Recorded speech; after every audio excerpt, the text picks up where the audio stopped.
2016 to. Ito 2016. Hindi, 2007 na pala. 2007.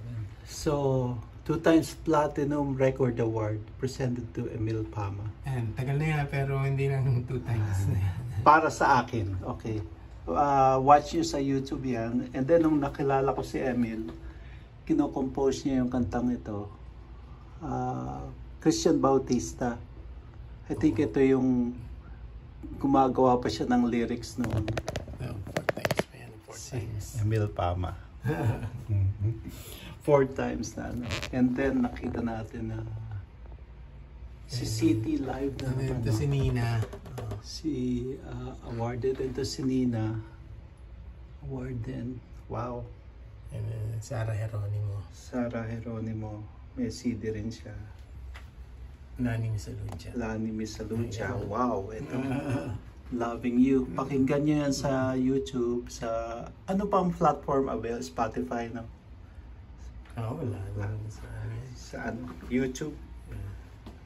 Ito si City uli. Christian Bautista. Kulang pa nga ito, dadagdagan ko pa kasi. Amazing. You know, nag-compose siya ng kanta kay Gabby Concepcion. Oh, Gabby Concepcion. Inabutan ko pang artista to noon. Songwriters Award, dalawa sila.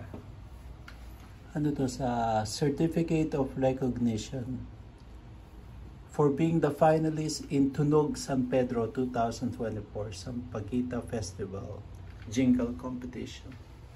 Ito, Awit Awards. Awit Awards. Twice ako na-nominate. Twice na nominate na. Ganda. Best World Alternative. Bossa Music. Okay, wow. Ballad recording. So ito yung Hall of Fame ni Emil Pama. Nasa hall niya. Alam mo si Emil Pama, kasama ko siya sa choir before. Doon kami nag-meet.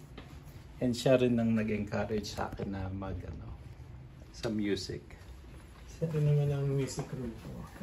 Pasensya na, messy Ito yung music room niya. Oh, ito pala yung nakikita ko sa Kumu. Yan pala yung yung background. Ayan. So for those of you, dito ako nagre-recording. Recording. So Maliit na setup siya. Kung makita nyo si Emil sa Kumu or sa other nandito siya sa Saya. workstation niya, no? Hindi natutulog dito. Yeah. Okay. Thank you, Emil Pama, for singer-songwriter Emil Pama. Click subscribe sa YouTube. Okay, thank you.